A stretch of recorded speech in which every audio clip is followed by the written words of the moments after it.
Hi, இன்னைக்கு நம்ம என்ன டாபிக் பார்க்க போறோம் அப்படின்னா, கரண்ட் அக்கௌண்ட் ஓப்பன் பண்ண சிறந்த பேங்க் எது அப்படிங்கிற ஒரு வீடியோ போட்டிருப்பேன். அந்த வீடியோவில் பார்த்தீங்கன்னா எஸ்பிஐ தான் நல்ல அக்கௌண்ட், கரண்ட் அக்கௌண்ட் ஓப்பன் பண்ணுறதுக்கும் சேவிங் அக்கௌண்ட்டுக்கும் எஸ்பிஐ தான் நல்ல பேங்க் அக்கௌண்ட் அப்படின்னு சொல்லியிருப்பேன்.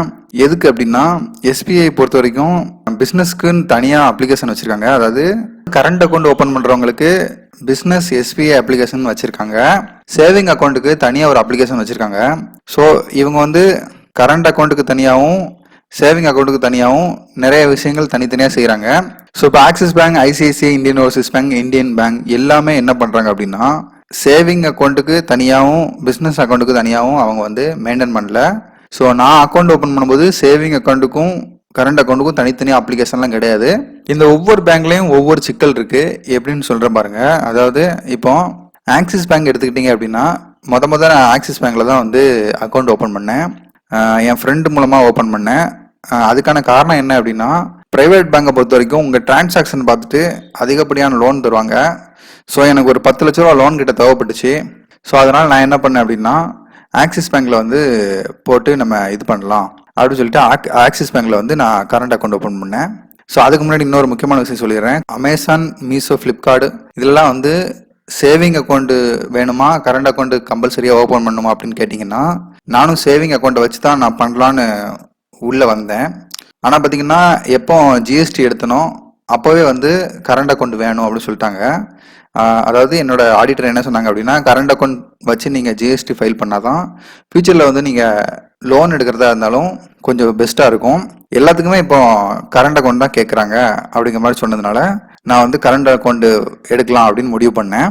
ஸோ அதனால தான் கம்பல்சரியாக கரண்ட் அக்கௌண்ட்டை ஓப்பன் பண்ண வேண்டிய சுச்சுவேஷன் ஏற்பட்டுச்சு.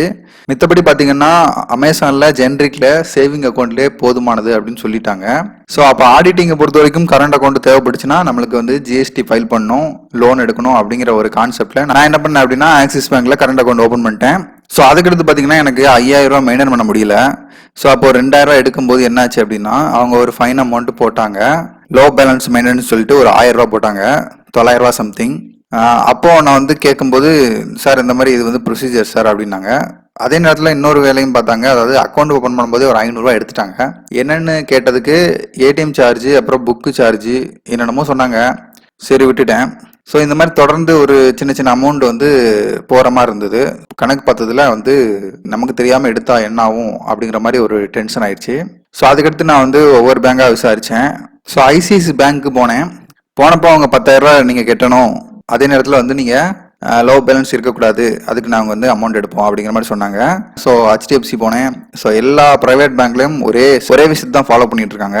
ஸோ லோன் சம்மந்தமாக யோசிச்சதுனால நான் நிறைய ப்ரைவேட் பேங்க்கு போயிட்டேன். ஸோ இனிமேல் வந்து நம்ம ப்ரைவேட் பேங்க் போக வேண்டாம், கவர்மெண்ட் சைட் போகலாம் அப்படின்னு சொல்லிட்டு இந்தியன் ஓவர்சீஸ் பேங்க்கில் வந்து விசாரித்தேன். அவங்க வந்து 3000 ரூபாய்க்கு கரண்ட் அக்கௌண்ட் இருக்குது அப்படின்னாங்க. ஆனால் பார்த்தீங்கன்னா இந்தியன் ஓவர்சீஸ் பேங்க்கில் வந்து அந்த அளவுக்கு அப்ளிகேஷனும் சரி டிரான்சாக்ஷனும் சரி டக்குன்னு நடக்காது. அப்படி நம்ம நடக்கலை அப்படின்னா ரொம்ப பிரச்சனையாகும் நம்ம பிஸ்னஸை பொறுத்த வரைக்கும். ஸோ அதே மாதிரி நமக்கு ரிசீவ் பண்ணுற அமௌண்ட்டும் நம்ம அனுப்புகிற அமௌண்ட்டும் சடனாக போனால் தான் நல்லபடியாக பிஸ்னஸ் பண்ண முடியும். ஸோ இன்னொரு பிரச்சனை இருக்குது. ஏடிஎம் போனீங்க அப்படின்னா சில நேரத்தில் இது கொஞ்சம் பிரச்சனையாக இருக்கும். அப்புறம் இந்தியன் பேங்க் போனேன். இந்தியன் பேங்க் போகும்போது நான் ஓப்பன் பண்ணுற டைமில் ஏடிஎம் கார்டு இல்லை அப்படின்னாங்க. ஏன் சார் அப்படின்னு கேட்கும்போது, இந்த ஏடிஎம் சிப்பு வந்து தட்டுப்பாடாக இருக்கிறதுனால ஏடிஎம் கார்டு எங்கள் சைடு வந்து ப்ரொவைட் பண்ணல அப்படின்னாங்க.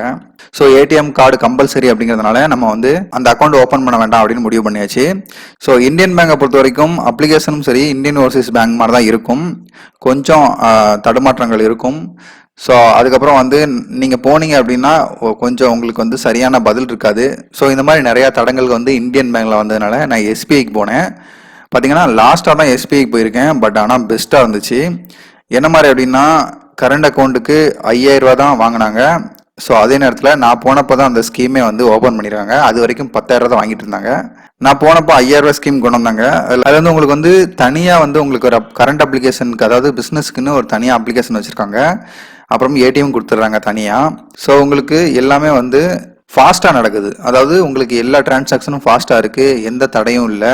அதே நேரத்தில் இது கவர்மெண்ட் பேங்கும் கூட, உங்களுக்கு வந்து தேவையில்லாமல் எந்த எக்ஸ்ட்ரா சார்ஜும் எடுக்க மாட்டாங்க. ஸோ அப்படிங்கிறதுனால நான் வந்து எஸ்பிஐயில் வச்சுருக்கேன். இது வரைக்கும் எந்த பிரச்சனையும் வரல.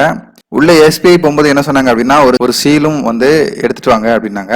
ஏன்னா அது வந்து நம்ம கம்பெனி சைன் போட்டு கம்பெனி சீல் வைக்கிறதுக்காக அந்த சீல் கேட்டிருந்தாங்க. அது வந்து ஒரு சிம்பிள் ஸ்டாம்ப் பேடு தான். அந்த ஸ்டாம்ப் பேடு என்ன அப்படின்னு பார்த்தீங்கன்னா ஃபாரின் போட்டு உங்களோட ஜிஎஸ்டி நேம் போட்டிருக்கோம். அவ்வளோதான். அந்த ஸ்டாம்ப் பேடை வச்சு நீங்கள் சீல் பண்ணி சைன் பண்ணி ஃபார்ம் எல்லாம் ஃபில்அப் பண்ணி கொடுத்துட்டீங்க அப்படின்னா ஆட்டோமேட்டிக்காக உங்களுக்கு கரண்ட் அக்கௌண்ட் ஓப்பன் பண்ணி கொடுத்துட்றாங்க. அலைய வைக்கலாம் இல்லை என்னைய உடனே ஓப்பன் பண்ணி கொடுத்துட்டாங்க. ஸோ அதுக்கு அவங்க அலைய வைக்கக்கூடாது அப்படிங்கிறதுக்கு சொன்ன ஆன்சர் என்ன அப்படின்னா, பக்கத்து கம்ப்யூட்டர் சென்டரில் போயிட்டு நீங்கள் எல்லா ப்ரொசீஜரையும் முடிச்சுட்டு வந்து ஸ்டாம்ப் பேடை வச்சு சீல் பண்ணி சைன் பண்ணி எல்லா ப்ரொசீஜரையும் முடிச்சு கொடுத்துட்டீங்க அப்படின்னா நாங்கள் நீட்டாக முடிச்சிருவோம். இங்கேருந்து இதெல்லாம் ஃபார்ம் எல்லாம் ஃபில்அப் பண்ணி கொடுக்கறதுக்கு ஒரு ஆள் வந்து எங்களால் ப்ரொவைட் பண்ண முடியாது சொல்லிட்டாங்க. ஸோ அதனால நான் வெளியில் கம்ப்யூட்டர் சென்டருக்கு போயிட்டு எல்லா ஃபார்மையும் ஃபில் பண்ணி இவங்க ப்ரொசீஜர்லாம் முடிச்சு இவங்க கையில் கொடுத்ததுனால ரொம்ப ஈஸியாகவே எனக்கு முடிச்சு தந்துட்டாங்க. ஸோ ப்ரைவேட் பேங்க்கில் ஏன் வேண்டாம் அப்படிங்கன்னா நிறைய ரூல்ஸ் வச்சுருக்காங்க, நிறைய அமௌண்ட் எடுக்கிறாங்க. ஸோ இந்த மாதிரி வந்து நம்மக்கிட்ட சொல்லாமல் ஒரு அமௌண்ட் எடுக்கும்போது ரொம்ப கஷ்டமாக இருக்குது. ஸோ கவர்மெண்ட் பேங்கை பொறுத்த வரைக்கும் டிரான்சாக்ஷன் லெவலில் வந்து ஸ்பீடு இல்லை. எஸ்பிஐயில் வந்து பார்த்தீங்க அப்படின்னா எல்லாத்துக்கும் செப்பரேட்டாக எல்லா செக்ஷனும் வச்சுருக்காங்க. பட் மக்கள் வந்து இவங்க டிலே பண்ணுறாங்க, இவங்க வந்து கண்டுக்கிற மாட்டுக்காங்க, எதையுமே உடனே செய்ய மாட்டேங்காங்க அப்படிங்கிற மாதிரி குறைகள் நிறையா இருக்குது. அதை வச்சுக்கிட்டு போக மாட்டுக்காங்க. ஸோ நம்ம அவங்க சொல்கிற ரூல்ஸ்க்கு கொஞ்சம் சரியாக வந்தோம் அப்படின்னா அவங்க கரெக்டாக முடிச்சு தந்துடுவாங்க. ஏன்னா எஸ்பிஐ பேங்க்கில் வந்து ஆட்கள் தட்டுப்பாடாக இருக்கிறதுனால அந்த வேலையை வந்து ஃபார்ம் ஃபில்அப் பண்ணுறதோ இல்லை ஏதோ ஒரு சின்ன சின்ன வேலைகளோ நம்ம முடிச்சு கொடுத்துட்டோம் அப்படின்னா அவங்க வேலையை பார்த்துடுறாங்க ரொம்ப சிம்பிளாக. ஸோ நிறைய பேர் எஸ்பிஐயில் வந்துட்டு ஓப்பன் பண்ணிட்டு ரொம்ப கசப்பான அனுபவங்கள் இருந்திருக்கலாம். ஆனால் என்னை பொறுத்த வரைக்கும் ஒழுங்காக தான் போயிட்டுருக்கு, எந்த பிரச்சனையும் கிடையாது. ஸோ அதனால தான் அந்த வீடியோவில் கரண்ட் அக்கௌண்ட் ஓப்பன் பண்ண சிறந்த பேங்க் எது அப்படிங்கிறதுல எஸ்பிஐ சொல்லியிருப்பேன். ஸோ நான் இப்படி தான் அக்கௌண்ட் ஓப்பன் பண்ணேன், இந்த மாதிரி தான் எஸ்பிஐ வந்து செலக்ட் பண்ணேன். ஸோ இதே மாதிரி நீங்கள் உங்களுக்கு பிடிச்ச பேங்க், அதாவது எஸ்பிஐன்னு கிடையாது, உங்களுக்கு பிடிச்ச பேங்கை உங்களுக்கு சரியான பேங்கை நீங்கள் செலக்ட் பண்ணி அக்கௌண்ட் ஓப்பன் பண்ணி நல்லபடியாக பிஸ்னஸ் பண்ணுங்கள். நன்றி. ஸோ இந்த வீடியோ பற்றின ஏதாவது கேள்விகள் இருந்தது அப்படின்னா கமெண்ட் பண்ணுங்கள். நான் உங்கள் கமெண்ட்க்கு நான் பதில் சொல்கிறேன். நன்றி.